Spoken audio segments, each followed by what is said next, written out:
നമസ്കാരം, എല്ലാ കുട്ടികൾക്കും ഗിരീഷ് സാറാണ്. നമുക്കറിയാം, ക്രിസ്മസ് പരീക്ഷയ്ക്ക് പല രീതിയിൽ പഠിക്കുന്നവരുണ്ട്. നല്ല മാർക്ക് കിട്ടാൻ പഠിക്കുന്നവരുണ്ട്, കഷ്ടിച്ച് ജയിക്കാൻ വേണ്ടി പഠിക്കുന്നവരുണ്ട്, ഡബിൾ പാസ് മാർക്ക് പഠിക്കാൻ പറ്റുന്നവരുണ്ട്.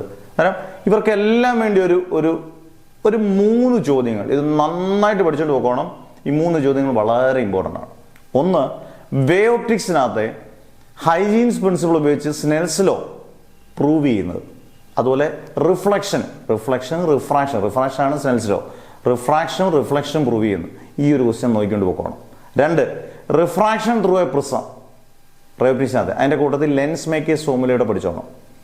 Simple microscope and compound microscope എസ് ആണ്. അതിൻ്റെ ഡിഫറൻസ് കൂടെ പഠിച്ചുകൊണ്ട് പോകണം. ഈ 3 ചോദ്യങ്ങൾ പരീക്ഷയ്ക്ക് ഉറപ്പായിട്ടും ചോദിക്കും. ക്രിസ്മസ് പരീക്ഷയ്ക്ക് ഉറപ്പായിട്ട് നിങ്ങളുടെ 16-ാം തീയതി ക്വസ്റ്റ്യൻ പേപ്പറിൽ ഇത് കാണാം. അന്നേരം പഠിച്ചുകൊണ്ട് പോവുക, മാക്സിമം ഷെയർ ചെയ്യുക. ആദ്യമായിട്ട് കാണുന്നവർ സബ്സ്ക്രൈബ് ചെയ്തേക്കുക. ചെറിയ ചെറിയ വീഡിയോസാണ്, കിട്ടിലും വീഡിയോസാണ്. നിങ്ങൾക്ക് ഉപകാരപ്പെടുമെന്നുള്ളത് നിങ്ങൾക്ക് പരീക്ഷ എഴുതി കഴിയുമ്പോൾ ഉറപ്പാണ്. നന്നായിട്ട് പഠിച്ചുകൊണ്ട് വേണം പോകാൻ. Okay, never ever give up.